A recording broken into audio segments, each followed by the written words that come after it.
Bonjour chers auditeurs de Soma Bible. Bienvenue sur votre chaîne.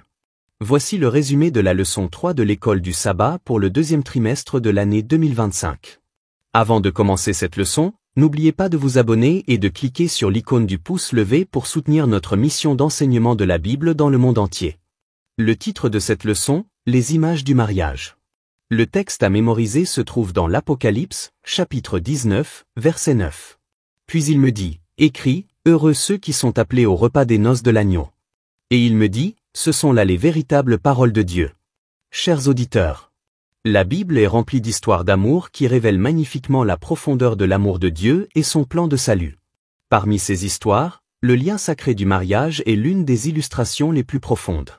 Lorsqu'il est vécu comme Dieu l'a voulu, le mariage devient une salle de classe divine qui nous enseigne son amour inébranlable, notre relation avec lui et les efforts incroyables qu'il a déployés pour nous racheter. Dans le monde d'aujourd'hui, notre compréhension de l'amour et du mariage a souvent été façonnée davantage par la culture que par l'Écriture. Cette vision déformée peut obscurcir les vérités puissantes que Dieu veut communiquer à travers l'alliance du mariage. Pourtant, malgré les effets du péché, qui ont entaché le mariage et bien d'autres choses, cette union sacrée conserve une signification prophétique et spirituelle.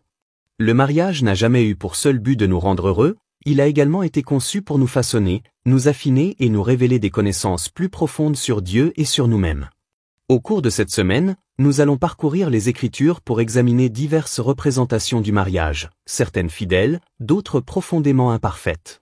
Chaque histoire, qu'il s'agisse de dévouement ou de trahison, offre des leçons vitales sur la relation de Dieu avec son peuple. Même lorsque son peuple n'est pas à la hauteur, l'amour de Dieu reste inébranlable.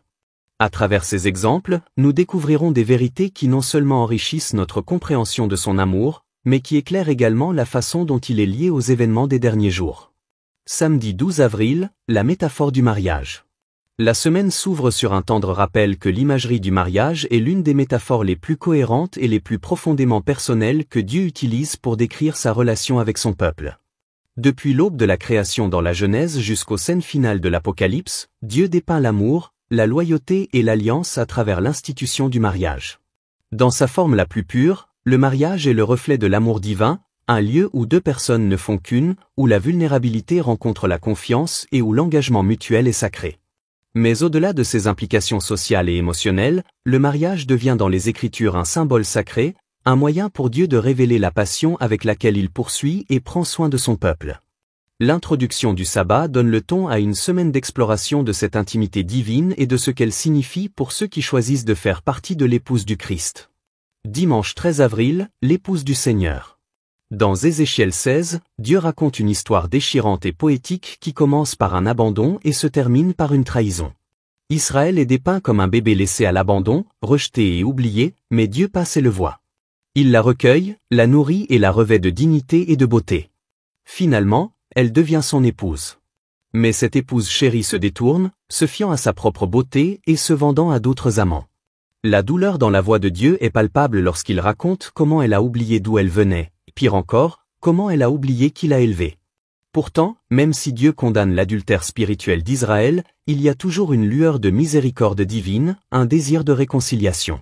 C'est une histoire de chagrin et de grâce, qui nous rappelle que l'amour de Dieu n'est pas passif. Il est protecteur, généreux et profondément blessé lorsqu'il est repoussé, mais il aspire toujours, à un retour. Lundi 14 avril. Un mariage saint. De la douleur à la promesse, la leçon passe à l'espoir futur que l'on trouve dans Apocalypse 19. Après que Babylone, la grande prostituée qui symbolisait la rébellion et la corruption, a été jugée et détruite, le ciel s'enflamme de louanges. Pourquoi ? Parce que la véritable épouse, l'Église, est prête. Vêtue non pas de sa propre justice, mais du lin blanc de la victoire du Christ, elle est enfin prête pour son union avec l'agneau. Les noces de l'agneau ne sont pas seulement une belle cérémonie, c'est l'aboutissement de tout le plan du salut. C'est ce que tous les prophètes ont appelé de leurs vœux et que tous les cœurs fidèles ont anticipé. Ce mariage n'est pas éphémère, il est éternel. Et l'invitation n'est pas limitée, elle est étendue à tous ceux qui acceptent l'amour de l'agneau.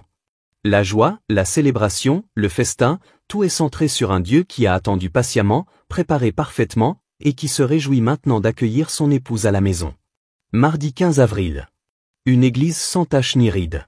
Dans Éphésiens 5, Paul propose l'un des passages les plus connus comparant la relation entre un mari et sa femme à celle du Christ et de l'Église. Mais c'est plus qu'une métaphore, c'est une vision de la transformation. Le Christ ne se contente pas d'aimer l'Église de loin, il s'est donné pour elle. Il la purifie, la sanctifie et la prépare à être rayonnante, sans tache ni ride. Il ne s'agit pas de perfectionnisme, mais du pouvoir de purification de l'amour. Tout comme un conjoint aimant nourrit, protège et élève son partenaire, le Christ œuvre constamment dans la vie de son Église pour la rapprocher, fortifier sa foi et restaurer sa beauté. Le mariage, dans sa meilleure forme, est un espace où nous voyons des aperçus de cet amour rédempteur, où la grâce abonde et où le service désintéressé devient une seconde nature. Mercredi 16 avril. Idolâtrie et infidélité. L'histoire d'Osée et de Gomé est l'une des plus poignantes de toute l'Écriture. Osée, un prophète, est appelé à épouser une femme infidèle, non pas une seule fois, mais à plusieurs reprises. C'est un ordre étrange, qui semble injuste. Mais Dieu veut faire comprendre que c'est ainsi qu'il aime. La trahison de Gomé représente l'adultère spirituel d'Israël, sa poursuite des idoles, des alliances et des plaisirs en dehors de Dieu. L'amour implacable d'Osée, sa volonté de la racheter et de la restaurer, reflète le cœur de Dieu. Il n'abandonne pas son peuple, même lorsqu'il l'abandonne. Il ne se lave pas les mains de la relation, il continue à tendre la main, à pardonner, à offrir de l'espoir. Ce n'est pas seulement de l'histoire ancienne, c'est personnel. Nous aussi, nous errons. Nous oublions.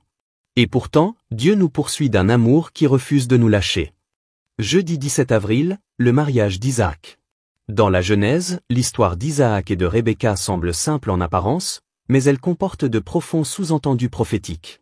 Abraham envoie son serviteur chercher une femme pour Isaac, non pas parmi les nations païennes qui les entourent, mais parmi son propre peuple. Le serviteur prie et Dieu le conduit directement à Rebecca. Elle répond avec foi, quittant son foyer pour épouser un homme qu'elle n'a jamais rencontré. À bien des égards, cette histoire reflète la relation entre le Christ et son Église. Le Christ, comme Isaac, attend son épouse. Le Saint-Esprit, comme le serviteur d'Abraham, est envoyé pour appeler et préparer l'épouse. Et l'Église, comme Rebecca, doit choisir de répondre par la foi, de laisser derrière elle ce qui lui est familier et de suivre la voie de celui qui l'appelle. C'est une image discrète mais puissante de la confiance, du destin et du dessein divin. Vendredi 18 avril, réflexion complémentaire. La semaine se termine par un rappel de l'équilibre que nous devons maintenir lorsque nous étudions l'imagerie biblique. La prophétie est riche en symboles, et le mariage est l'un des plus beaux d'entre eux. Mais nous ne devons pas supprimer les vérités historiques et relationnelles qui se cachent derrière les métaphores. Le mariage n'est pas seulement un symbole, c'est aussi une expérience vécue, une expérience que Dieu utilise pour nous enseigner sur lui-même. L'alliance de l'amour, la douleur de la trahison, la joie des retrouvailles, la préparation à l'union sont autant d'expériences que nous retrouvons non seulement dans l'Écriture, mais aussi dans la vie. En réfléchissant au mariage entre le Christ et son Église, nous sommes invités à examiner nos cœurs. Vivons-nous fidèlement notre alliance avec Dieu? Nous préparons-nous, comme une mariée se prépare à son mariage? L'histoire d'amour de la Bible n'est pas seulement un conte des temps anciens, c'est notre histoire. C'est notre histoire, celle du sauvetage, de la rédemption et de la joie. Que Dieu vous bénisse.